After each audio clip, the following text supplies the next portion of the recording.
o uso da pena, de funções eficazes da pena, tanto de intimidação quanto de reabilitação, além do castigo. E, portanto, o sistema penal é capaz de combater eficazmente a criminalidade. Eficaz e cientificamente a criminalidade.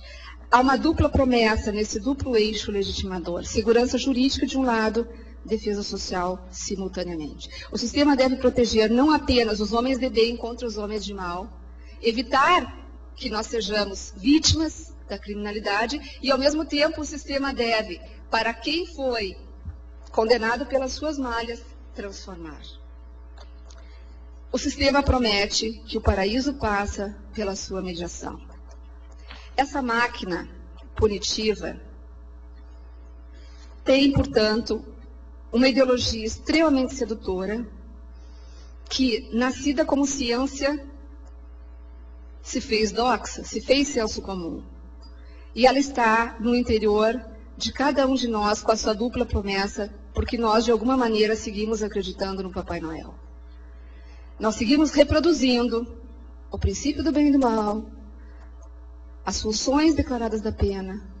Nós seguimos reproduzindo todo o ilusionismo e acreditando que podemos perpetuar a luta através dessa máquina. As funções declaradas do sistema penal, de combater a criminalidade, de intimidar, de reabilitar, de proteger os nossos bens, funções, vejam bem, são funções a um só tempo, preventivas, protetoras e de resolução dos problemas, afinal de contas, porque se nós extirpamos o mal, nós resgatamos o paraíso perdido. Essas funções declaradas, desde há muito tempo se demonstrou que elas têm um impacto meramente simbólico, ou seja, de reproduzir ideologicamente o sistema, que elas têm uma precária eficácia instrumental, ou seja, o sistema não faz o que declara e a eficácia dele é, a rigor, inversa à declarada. E o ponto fundamental aqui da própria criminologia crítica é o momento de inflexão entre funções declaradas, estas que o sistema faz e não cumpre, e funções que o sistema cumpre sem declarar dentro das sociedades patriarcais e capitalistas. Essa contradição é a chave de análise crítica do sistema penal. É claro que o sistema penal não combate a criminalidade. A função real é inversa, ele produz, ele constrói socialmente a criminalidade, a vitimação e a impunidade. É a construção social da criminalidade, a função real do sistema.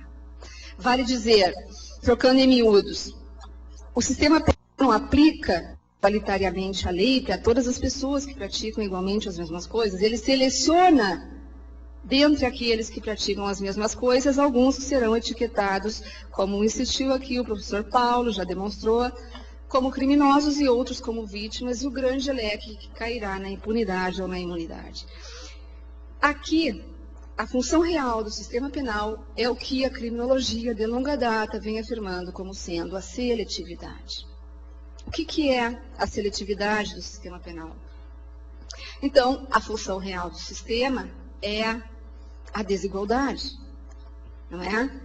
Se a seletividade é a aplicação desigual da lei, seleção desigual dentre todos os mais vulneráveis à criminalização, aqueles marcados com o estereótipo de delinquentes e de vítimas, é porque a lógica do sistema é a desigualdade.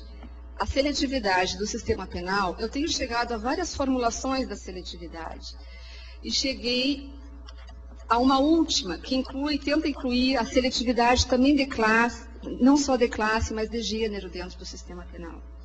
A seletividade pode, então, ser formulada em termos simples, que são os seguintes. Todas as pessoas, de todos os estratos sociais, de todas as faixas etárias, etnias e gênero, ou seja, todos nós, e não uma minoria perigosa da população, praticamos, no plural, frequentemente, fatos definidos como crimes, contravenções ou infrações administrativas, como tivemos aqui réus confessos. Praticamos cotidianamente. Não estou falando daquela teoria que um dia um de nós pode vir a matar. Eu estou falando que todos nós praticamos cotidianamente fatos definidos como crime. Até porque a criminalização ela é tentacular, E se nós conseguirmos acessar a totalidade, ler, conhecer a totalidade dos fatos definidos como crime pelo sistema, nós vamos nos reconhecer diuturnamente. Como criminosos, sim, como contraventores, sim, como infratores, sim, como vítimas também. Então, todos nós estamos tanto no polo da criminalidade quanto no polo da vitimação dessas práticas. O que vai mudar é a especificidade das nossas condutas, sim, porque elas são de classe, elas dependem do nosso lugar do mundo. E nós não correspondemos aos estereótipos de criminosos, mas de homens de bem. Pois bem, assim, tanto a criminalidade quanto a vitimação são majoritárias e estão em todos os lugares. Ubíquas, diz-se dentro da criminologia. Essa percepção é uma percepção heurística para um senso comum acostumado a manter com o problema da criminalidade uma relação de exterioridade, né? Criminosos são os outros, vítimas podemos ser nós, e o sistema nos protege quando nós somos vítimas, e a máquina também está exterior a nós. Nós estamos trabalhando um enfoque que procure uma inclusão e consequentemente, como nós veremos, uma responsabilização. Pois bem, se todos somos criminosos e vítimas, o que ocorre é que a criminalização é minoritária, classista, sexista e racista. Ou seja, se a conduta criminal é majoritária e ubíqua e a clientela do sistema penal é composta regularmente em todos os lugares do mundo, por quem? Vamos prestar atenção aos dados. Por homens, adultos jovens, por enquanto. A porta está aberta para a infância e adolescência. Adultos jovens pertencentes aos mais baixos estratos sociais e, em grande medida, não brancos, homens e não mulheres. Isso significa que a impunidade e a criminalização, como também a vitimação, se orienta pela seleção desigual de pessoas, de acordo com o quê? Com uma fortíssima estereotipia presente no senso comum e nos operadores do sistema penal. É óbvio que essa estereotipia do que é perigoso, do que é crime, do que é criminalidade, é talvez uma das estereotipias mais fortes da sociedade. Ela orienta a seleção de pessoas. Nenhum de nós verá perigo num senhor charmoso, de terno e gravata, de 40 anos. Mas todos nós rapidamente seguraremos a nossa bolsa ao atravessar a rua e ver um mendigo de pé no chão, sobretudo se ele for feio, se ele for sujo, se ele for não asséptico. Nenhum de nós visualiza perigo na mulher. A mulher só é perigosa no trânsito. A mulher não corresponde ao estereótipo de criminosa perigosa. O controle social feminino, por isso, não é o sistema penal. São os manicômios, é a família, é a escola, né? A mulher, ao contrário, corresponde ao estereótipo de vítima. E, sobretudo, de vítima da violência sexual, porque ela é a matriz do patriarcado, e por aí adiante. São questões muito importantes, mas que nós vamos ter que pular. Muito bem. A seletividade, então, em última instância, é o quê? A seleção dos bons e dos maus, dos incluídos e dos excluídos, e com as respectivas etiquetas e estigmatizações. O problema é que as seleções são violentas porque elas são acompanhadas de estigmatizações que marcam os indivíduos para o resto das suas vidas. Ninguém passará pela prisão imune, e ao sair da prisão nós levaremos os muros da prisão atrás dos ombros. Ninguém dará trabalho para um ex-prisioneiro, ou seja, a estigmatização é uma carga poderosa que acompanha as pessoas estigmatizadas como tal, né? Então, o criminoso é um estigma fortíssimo, mas ele não está só. Todos os estigmas que a sociedade se vale no controle social são análogos.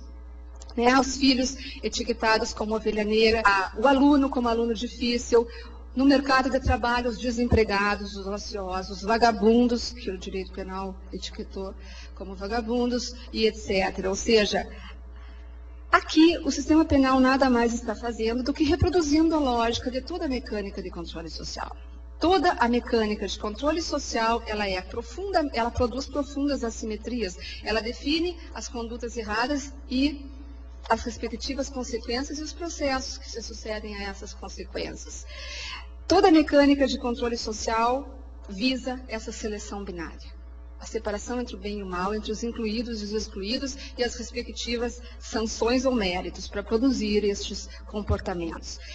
Mas nós só vamos entender, então, em definitivo, a cor da seletividade, porque o sistema seleciona dentro de classes específicas, dentro de um gênero específico e dentro, atravessado por a cultura racista, em vários sentidos, se nós reconduzimos, então, em última instância, essa análise micro à análise macro.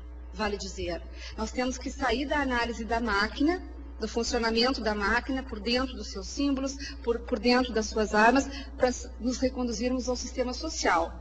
E concluirmos que, em definitivo, um tal funcionamento interno do sistema penal e do controle social somente adquire sua significação plena quando reconduzido ao sistema social e inserido nas estruturas profundas em ação que o condicionam, a saber, o capitalismo e o patriarcado. Por quê? Porque o sistema penal, como mecanismo de controle, vai, por um lado, expressar estas estruturas na sua específica seleção e reproduzir e relegitimar essas estruturas, aparecendo desde sua gênese moderna como um controle social seletivo, classista e sexista, ademais de racista, no qual a estrutura e o simbolismo de classe e de gênero operam o tempo inteiro. Desde as entranhas da sua estrutura conceitual, se nós olharmos a linguagem do direito penal, se nós olharmos os símbolos do direito penal, nós vamos ver tanto a discriminação de classe. Basta lembrar que a linguagem do direito penal é a linguagem dos bandidos, a linguagem dos marginais, a linguagem dos elementos. Como nós vamos ver também, desde a linguagem, a discriminação de gênero. Nós falamos nos criminosos, a obra de Lombroso, emblemática da criminologia tradicional, se chama Os Criminosos. Embora o próprio Lombroso tenha falado das criminalidades das fêmeas, nós falamos no perigo, na periculosidade, ou seja, todo o universo simbólico do direito penal é masculino, porque o direito penal é um controle social de homens no espaço público da vida enquanto trabalhadores inadequados ou improdutivos dentro do capitalismo. Bom, eficácia invertida, o sistema não combate a coisa, ele produz a coisa e produz muito bem, obrigado, funcionalmente, a desigualdade e reproduz a desigualdade de classe, a desigualdade de gênero. Então, o que sustenta o sistema penal é uma dualidade inseparável. O que sustenta o sistema penal é, em nível micro, a ideologia, uma cultura punitiva fortemente sedimentada que está dentro de cada um de nós. O que sustenta o sistema penal em nível macro é um conjunto de estruturas. Ele é a cara das estruturas vigentes e nós, consciente ou inconscientemente, reproduzimos os símbolos que expressam as assimetrias dessas estruturas. Pois bem, a ideologia penal dominante é a legitimação contemporânea do sistema penal é um contributo das ciências positivistas. Essa legitimação se converteu, ou era desde sempre, um senso comum, punitivo. Ela está em cada um de nós e reproduz o sistema. A pergunta que se coloca agora é como vai, então, esta forma de legitimação, neste momento de transformações profundas no capitalismo. Nós estamos falando, então, de um processo de legitimação, de um processo de referendação do sistema que acompanhou a história do capitalismo liberal e do capitalismo dito social. Uma ideologia da defesa social que hoje vai ser reproduzir com o nome de ideologia da segurança pública. Uma ideologia da segurança jurídica que hoje vai reaparecer com o nome de garantismo. Muito bem. Vai muito bem essa ideologia. O capitalismo globalizado, como vai a ideologia da defesa social que legitima o sistema? Vai muito bem, vai maravilhosamente bem. Como vai maravilhosamente bem do signo da dominação o próprio capitalismo. Ou seja, passemos ao segundo momento da nossa reflexão. Essa legitimação sobrevive. E não apenas sobrevive, como eu diria que ela está na transição do século XX para o XXI, muito mais fortalecida do que nunca. ela está não apenas vigente, mas revigorada. E revigorada por questões estruturais que explicam esse revigoramento, que fará aparecer novos discursos sobre velhos rótulos. Então, vamos tentar analisar um pouco dessa tensão entre o velho e o novo. Recapitulemos. Memória, reativemos a nossa memória. A base dessa ideologia é o maniqueísmo. E atenção, o maniqueísmo não nasce com o sistema penal moderno. Os últimos artigos do Zaffaroni vêm tentando demonstrar que o próprio modelo integrado de ciências penais não nasce na modernidade. É uma obra da transição já do final do medievo. E ele tenta mostrar como esse modelo que eu tentei descrever aqui de forma simples, já está produzido numa obra importantíssima do controle social do fim da Idade Média, que é o Martelo das Feiticeiras, tá? Que se sucede ao modelo dos inquisidores. Então, não façamos essa interpretação sem uma justiça histórica. Mas o que interessa colocar é que nós estamos lidando, eu disse que faria um código, e nós estamos lidando com o nosso modelo. E o maniqueísmo é a base, é a matriz, o maniqueísmo é a matriz cultural do sistema penal moderno. Ele vem antes, mas é a matriz cultural. Assim como o capitalismo e o patriarcado são matrizes históricas do nosso sistema penal. E entender, então, que esta ideologia se mantém, é entender, em primeiro lugar, que ela se mantém porque é funcional ao capitalismo e que ela se mantém porque o maniqueísmo continua sendo funcional à legitimação do sistema penal. O que eu quero dizer com isso? Que é uma estrutura discursiva de legitimação, que é uma estrutura distintiva do bem e do mal. Quer dizer, essa é uma estrutura discursiva. Essa estrutura discursiva, ela é universalista. Ela pode ser colocada em qualquer contexto. É como uma moldura, a ideologia penal dominante, que num contexto do capitalismo foi preenchida com o discurso da ciência. Hoje, ela vai ser preenchida com o discurso da mídia, sem abandonar o caminho da ciência, o caminho da comunidade científica. Eu vou tentar explicar um pouco melhor, então, esse argumento. Qual é o discurso do final do século no campo penal e do início do século XXI? O discurso é: a criminalidade está insuportável. Os índices da criminalidade não cessam de se reproduzir. O discurso é a construção de um alarme sobre a criminalidade apresentada ao mundo como o principal inimigo da sociedade, o macro-mal. Consequentemente, o perigo da criminalidade é a principal ameaça, o principal causador dos nossos principais problemas. Se isso é assim, nós estamos diante de uma sociedade atemorizada. E uma sociedade que vive, talvez, o seu mais cruel sentimento de insegurança. A equação alarma da criminalidade, perigo, medo e insegurança não é um dado da realidade, é um construído. É um construído pelos mecanismos de controle social. Os mesmos mecanismos que dizem combater a coisa, constroem uma subjetividade amedrontada.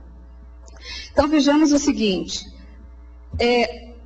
Aumento da criminalidade é o discurso oficial. Se a criminalidade chega ao século XXI com essa envergadura, esta é a comprovação mais contundente de que a função real do sistema penal não é combatê-la. Porque se fosse, se essa fosse a função real do sistema penal, nós teríamos que estar vivendo o paraíso da paz, e não esse conflito bélico do mundo cindido em mil fissuras e de um genocídio prolongado.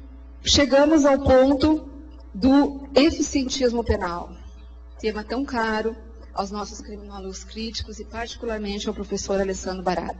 O sintoma contundente de que a função real do sistema não é combater as ficções preventivas, as ficções protetoras do sistema, as ilusões das seguranças, o que vão ocasionar?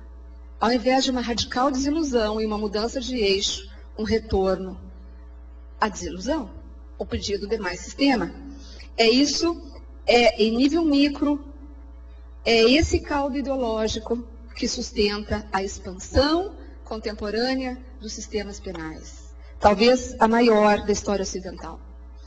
Esse caldo sustenta, esse é o motivo em nível ideológico, em nível simbólico, para a mais gigantesca expansão dos sistemas penais, e agora falo empiricamente,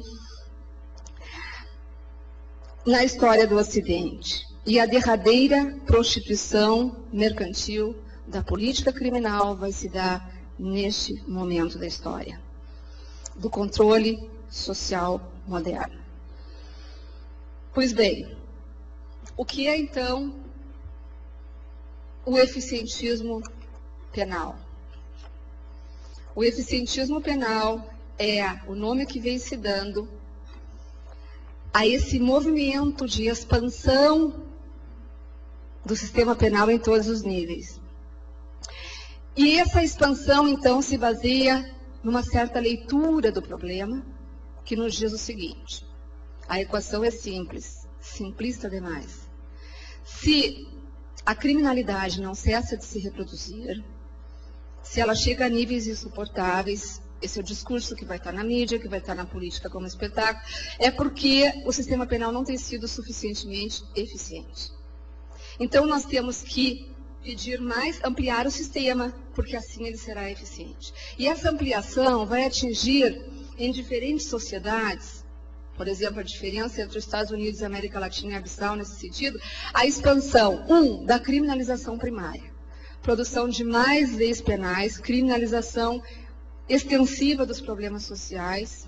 Quer dizer, a nossa pesquisa recente de pós-doutorado teve resultados assustadores. O dia que eu embarquei para Buenos Aires para entregar o meu relatório para o professor Zaffaroni, eu levei uma mala com leis penais. E esse fato foi muito anedótico. Eu levei uma mala com leis penais. Assim, da compilação de leis penais, que eu sei que a professora Alice e que o professor Luiz Flávio fazem essa pesquisa intensamente, foi uma mala de leis penais mostrando a expansão da criminalização simbólica do sistema penal.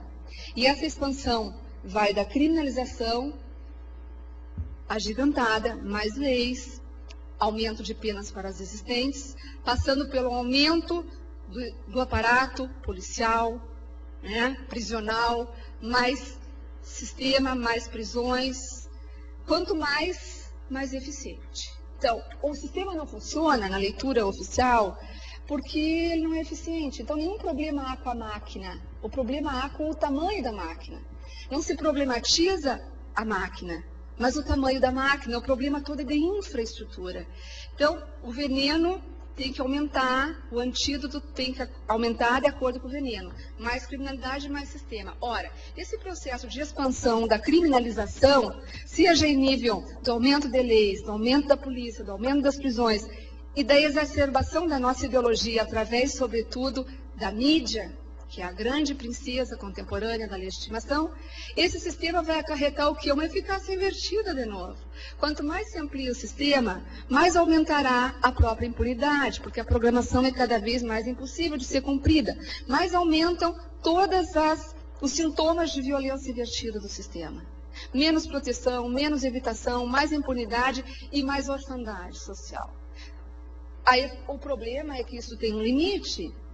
A eficácia invertida da legitimação vai, em algum momento, acabar sendo a própria implosão, a própria deslegitimação, que já se deu na academia, embora não se dê na rua, e esse é um processo fundamental. Então, nós temos que ver que, enquanto o sistema penal segue a sua marcha violenta e genocida, enquanto máquina e ideologia, a academia já fez a sua mudança de paradigmas, já denunciou tudo isso, e já apontou novos caminhos. E essa mudança de paradigmas que houve na academia não chega à rua, porque não é funcional para a reprodução das estruturas que o sistema penal tem a reproduzir. Crise, o eficientismo, então, um tema caríssimo aos nossos criminólogos críticos, vai implicar vai ser o nome usado para traduzir esse processo, no qual se continua acreditando que é capaz de regressar à eterna eficiência do sistema. Eficiência quer dizer, então, combate mais eficiente à criminalidade. Em nome desse combate, se expande o quê? A busca de defesa social atrás do sistema e se restringe o garantismo. essa expansão vai se dar pela a redução drástica da linha legitimadora garantista, ou seja, se pode fazer qualquer coisa, como você disse aqui, contra o inimigo vale tudo, né? Então, essa ideologia do bem e do mal que vai seguir operando, ela vai ter novos recheios. Ali nós vamos colocar que, além dos inimigos tradicionais, dos crimes patrimoniais, nós temos que combater o tráfico de drogas, nós temos que combater o terrorismo, que são os grandes inimigos globais, né? No lado do mal, então, como é um lado vazio, nós vamos recheando com novos inimigos, até chegar ao direito penal do inimigo, tema tão caro ao nosso Günther Jacobs. Isso se chama a transmutação do próprio direito penal em direito penal de emergência, né? Conforme a radicalidade do inimigo, o direito penal assume-se como um paradigma bélico. Do combate à criminalidade, ele passa a travar uma luta bélica. Então, essa zona, hoje em dia, não é nada visível, não é nada clara. Pois bem, a rotulação do mal vai se incluindo. Os inimigos do capitalismo globalizado vão todos sendo incluídos na luta. O direito penal vai ficando mais ou menos bélico, mais ou menos grotesco, mais ou menos simplório. E é disso que nós vamos tratar a seguir, quando nós nos damos conta que quem passa a ocupar esse enorme espaço vazio de legitimação que a ciência não consegue mais ocupar é, sobretudo, a mídia. A mídia não vai se superpor ao discurso técnico científico na legitimação atual do sistema, mas ela vai ser elevada à condição central. Agora, então, a legitimação do sistema penal vai se dar em dimensão midiática, não apenas pela comunidade científica, mas pela comunicação midiática, que na era da revolução tecnológica permite transformar a sociedade, o Estado e a política em Estado e política e espetáculo. E a política criminal vai refletir de novo esse espetáculo. Para tanto, nós precisamos então dirigir algumas palavras para compreender esse deslocamento na legitimação e como que a mídia vai ascender a um locus fundamental na legitimação do sistema. Nós precisamos dirigir algumas palavras ao impacto da globalização neoliberal sobre os sistemas penais.